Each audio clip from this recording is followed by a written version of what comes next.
Hello बच्चों, स्वागत है आप लोगों का एक बार फिर से क्लास 12th के चैप्टर नंबर फर्स्ट होश अवस्था के सुहाने सफर में। तो चलिए शुरू करते हैं आज हम लोग अपना तो चलिए शुरू करते हैं हम लोग आज का अपना टॉपिक, जो हमारा है कि कण की त्रिज्या r और तथा इकाई शल की भुजा a में संबंध। ठीक है, बहुविकल्पी में इससे प्रश्न आ सकते हैं।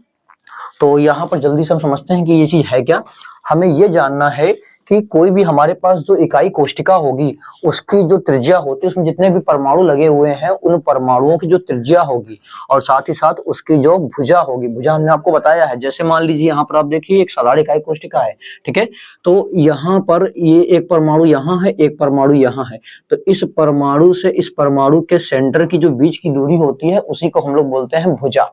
ठीक है, या कोर लंबाई भी आप कह सकते हैं, इसको कोर ही तो बोलते हैं इनको। ठीक है ना, कोर लंबाई भी हम लोग इनको कह सकते हैं। तो हमें जानना है कि ये जो इसकी त्रिज्याएं हैं यहाँ पर, जैसे मान लीजिए देखिए 1 2 3 4 हैं, कण आपस में चिपके होंगे ना। हमने आपको पहले भी दिखाया 3D में कि ये आपस में चिपके होते हैं।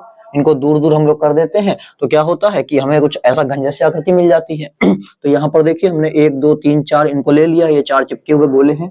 ठीक, अब इन चिपके हुए गोलों में हमने क्या बोला कि आप ये दूरी देखिए, ये क्या है, इस गोले के और इस परमाणु के सेंटर से जो हमने बीच की दूरी ली है। देखिए ये दो है हमारे पास में, इसके सेंटर से जो बीच की दूरी है इसी को तो हम लोग कोर बोलते हैं, ए बोलते हैं। ठीक है ना, यही हमारी क्या है, यही हमारी तो भुजा ए है, यहां से यहां तक की दूरी। ठीक है, ये हमारी क्या है, भुजा ए।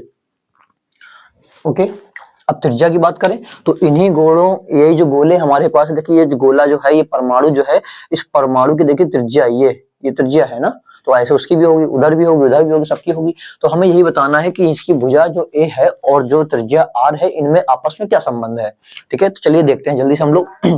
बात समझिए कि हम लोग पहले किसके बारे में बात करने वाले हैं, सरल घनी एकक सेल में, सिंपल क्यूबिक यूनिट सेल, जिसके केवल जो परमाणु होते हैं वो केवल कोनों पर होते हैं। ठीक है, उसी को हम लोग बोलते हैं साधारण घनी इकाई कोष्टिका। तो हम लोग पहले इसमें समझेंगे, फिर एक एक करके आगे बढ़ेंगे, बीसीसी एफसीसी सबके बारे में जानेंगे। ठीक है, तो चलिए हम लोग जल्दी से देखते हैं इसमें क्या होगा।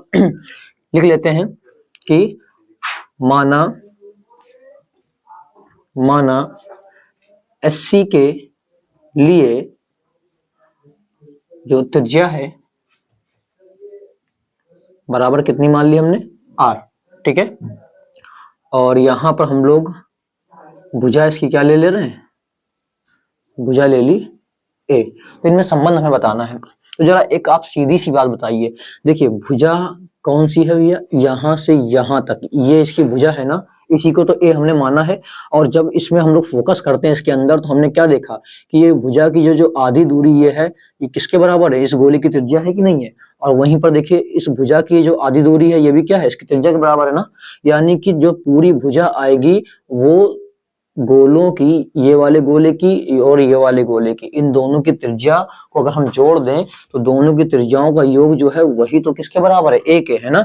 यानी हम कह सकते हैं कि जो हमें, अगर हम लोग ये मानते हैं कि त्रिज्या आर मान ली, भुजा ए मान ली, तब क्या होगा, तब हम लोग को देखने को मिल रहा है कि जो हमारा क्या है ए है वो कितने आर के बराबर है, एससीसी में या एससी में हमारे लिए वो 2 आर के बराबर है। ठीक है, तो ए बराबर कितना आ जाएगा, 2 आर के।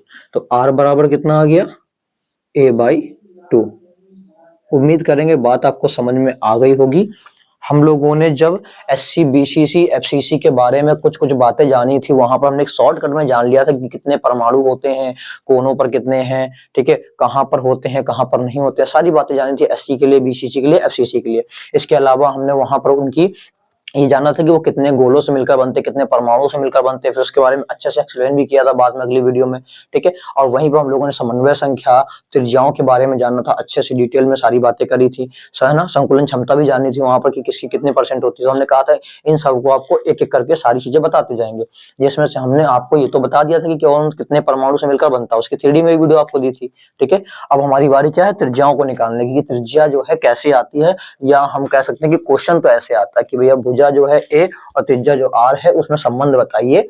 एक आपको बोल देगा एससी का, बीसीसी का या एफसीसी का, किसी का भी बोल सकता है। ठीक है, बाकी त्रिज्या तो हम लोग को याद ही होती है, हम लोगों ने पढ़ के रखी है कि एससी के लिए आर बराबर a/2 होती है, ऐसी ही बीसीसी के लिए क्या होती है, आर बराबर a√3/4। ठीक है, और जो एफसीसी है उसके लिए क्या होती है, a√2/4।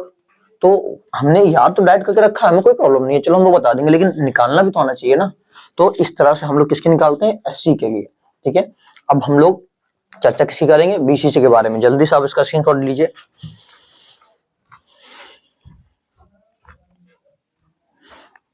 आप लोगों ने स्क्रीनशॉट ले लिया होगा। तो बीसीसी के लिए हम लोग इसी वीडियो के अगले पार्ट में देखते हैं। ठीक है, हम लोग को वीडियो बहुत ज्यादा खींचनी नहीं है, छोटे छोटे पार्ट्स में डिवाइड करके हम लोग क्या करेंगे, इनकी त्रिज्याओं को देखेंगे। ठीक है, तो आपको मिलेगी इसकी नेक्स्ट वीडियो में बीसीसी की त्रिज्या।